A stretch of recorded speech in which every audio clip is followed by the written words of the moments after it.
Hey guys, आप सभी को मेरी तरफ से हैप्पी दिवाली। और मैं लाई हूँ दो ऐसी आसान क्विक रेसिपीज़ जो घर की चीज़ों से ही बन जाती हैं। बेसन की बर्फ़ी और आटे से बनी हुई एक ऐसी ट्रिक वाली बर्फ़ी जो बहुत इजी है बनाना। तो चलिए रेसिपी शुरू करते हैं। सबसे पहले ले लीजिए कढ़ाई और उसमें 2 कप डालिए बेसन।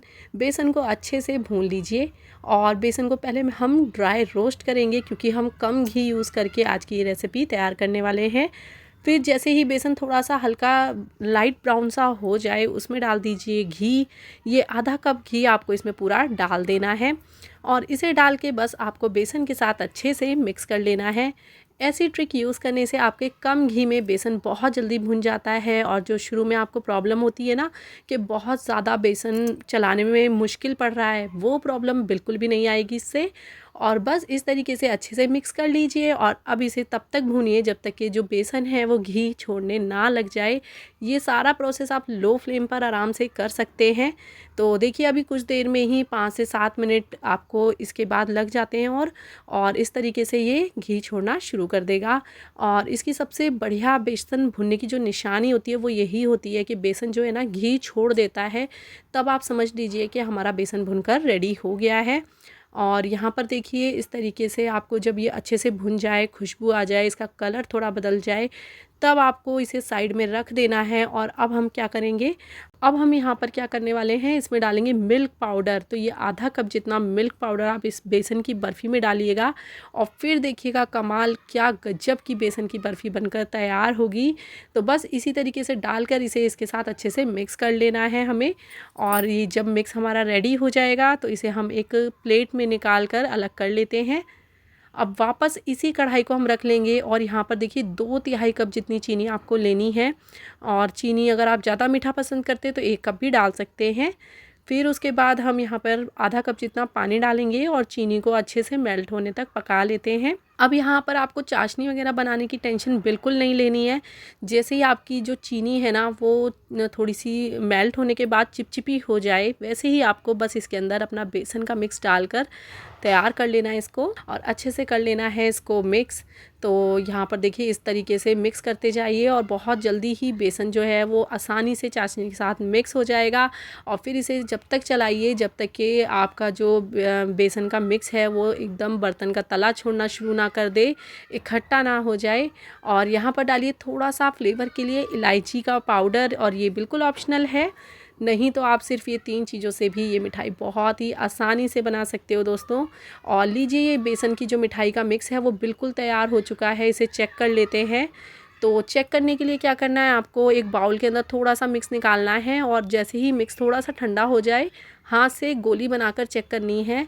अगर जो ये गोली आपको लगे कि बहुत अच्छे से जम रही है, बन रही है, तो समझ लीजिए कि आपका जो मिक्स है बिल्कुल तैयार है जमने के लिए।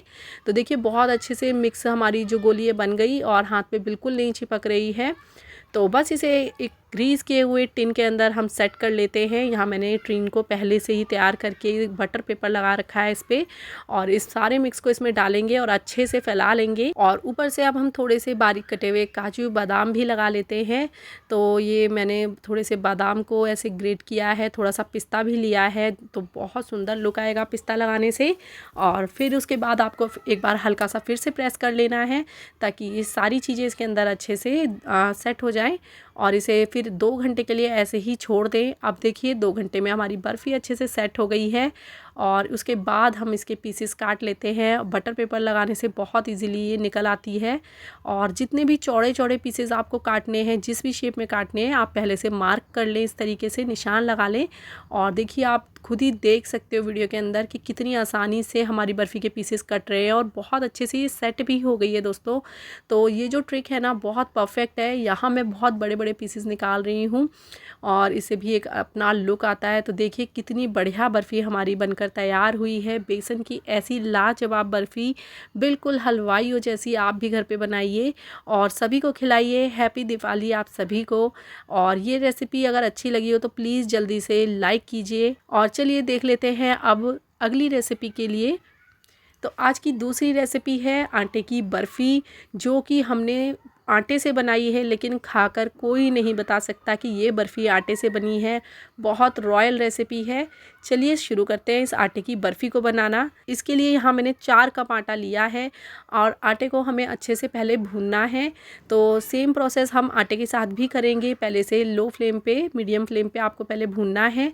जब ये भुन जाएगा तो इसमें डालेंगे हम 1 कप जितना देसी घी। जितना रेशो हमने बेसन की बर्फ़ी में डाला था, वही रेशो आपको आटे की बर्फ़ी के साथ भी यूज़ करना है।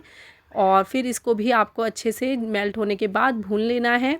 अच्छे से मिक्स कीजिए और लो फ्लेम पर ही इसे अच्छे से भूनिए जब तक कि जो आटा है वो घी के साथ अच्छे से मिक्स ना हो जाए और फिर ये घी छोड़ने ना लग जाए और इसमें से खुशबू ना आने लगे, इसका कलर हल्का सा बदल ना जाए, तब तक आपको इसे भूनना है। अभी क्वांटिटी ज़्यादा है तो आपको आधा घंटा आराम से लग जाएगा इतने आटे को भूनने में। और इसी तरीके से मैं इसे भून कर तैयार कर लेती हूँ। फिर आगे का प्रोसेस झटपट देख लेते हैं। तो अभी आप देख सकते हैं कि आटे ने घी छोड़ना शुरू कर दिया है और बस जैसे ही आटा घी छोड़ना शुरू कर दे, इसमें मैंने डाला है बहुत ही रॉयल टेस्ट देने के लिए बादाम को पीस कर। और ये मैंने लिए थे पूरे आधा कप बादाम, इन्हें पीस लिया है और इसका पाउडर बना लिया है और इसे हम इसके साथ मिक्स करेंगे। आप यहाँ काट के भी डाल सकते हो, ये आपके ऊपर है। और मुझे बस ये इसका टेस्ट जो है उसको एकदम अलग ही फ्लेवर दे देगा अगर आप पीस के डालोगे तो इस तरीके से डालकर बस अच्छे से मिक्स कर लेना है आपको। तो अब ये हमारा अच्छे से भुन चुका है और इसे भुनने के बाद हम इस कढ़ाई में से निकाल लेते हैं और इसमें डालेंगे चीनी। तो यहाँ मैं ले रही हूँ 2 कप जितनी चीनी और 2 कप से थोड़ी सी ज़्यादा रखिए, थोड़ा हल्का मीठा ज़्यादा बनाया है इसको, तो आप अपने टेस्ट के अकॉर्डिंग थोड़ी सी कम ज़्यादा कर सकते हो।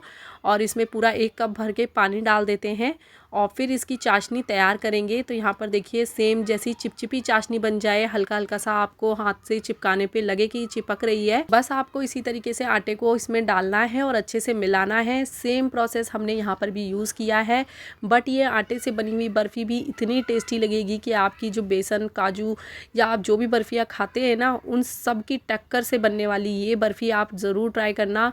है बहुत सिंपल इंग्रेडिएंट, लेकिन जो इसका टेस्ट है वो बहुत ज़्यादा लाजवाब आता है। तो ये जो रेसिपी है ये ज़रूर ट्राई करके देखना। अभी सारा आटा इसमें डाल देंगे और अच्छे से इसे चलाएंगे। तो ऐसे ही आपको इसे चलाना है और जैसे हमने अभी बेसन की बर्फ़ी के मिक्स को अच्छे से रेडी किया था, गाढ़ा होने तक पकाया था, सेम इसी तरीके से इसे भी उतना ही गाढ़ा होने तक आपको पका लेना है। जब तक ये बर्तन का तला छोड़ने ना लगे तब तक आपको ऐसे ही इसे चलाते जाना है, कंटिन्यू चलाना है। देखिए जैसे जैसे ये इसके साथ मिक्स होती जा रही है कितनी गाढ़ी हो गई है। तो बस हमारा जो ये मिक्स है ये भी रेडी हो चुका है। चलिए फटाफट से हम इसको किसी भी ग्रीस किए हुए टिन में रख लेते हैं, निकाल लेते हैं। तो यहाँ पर मैंने देखिए हलवाइयों जैसा टिन होता है उस टाइप का टिन, बड़ा टिन लिया। आप कोई भी प्लेट वगैरह ले लें और उसे घी से, देसी घी से ग्रीस कर लें। और अब सारा मिक्स मैंने इस पर डाल दिया है और इसे अच्छे से हम अब इस बर्फ़ी को भी हम 1 से 2 घंटे के लिए रूम टेम्परेचर पर छोड़ देंगे, बहुत अच्छे से जो सेट हो जाती है बर्फ़ी। चलिए अब ये सेट हो गई है, फटाफट इसे पीसेस में निकाल लेते हैं। तो इस तरीके से हम इसके पीसेस काटेंगे। तो आप चाहें तो इस पर ड्राई फ्रूट्स भी गार्निश कर सकते हैं, और लेकिन हमने इसे बिल्कुल सिंपल तरीके से बनाया है। तो चलिए फटाफट से इसके पीसेस कट कर लेते हैं और फिर हम इसे निकाल के देखेंगे। तो देखिए बहुत अच्छे से ये बर्फ़ी भी सेट हो गई है। तो है ना बहुत सस्ते में, कम खर्च में बनने वाली 2 आसान सी रेसिपी। दिवाली पे आप ये ज़रूर ट्राई कर सकते हैं और बाकी त्योहारों पे भी इस तरीके से इन रेसिपीज़ को बनाइए। चैनल को सब्सक्राइब कीजिए क्योंकि बहुत सारी आसान वीडियोस मैं आपके साथ शेयर करती हूँ। चलिए मिलते हैं अगली वीडियो में, तब तक के लिए बाय।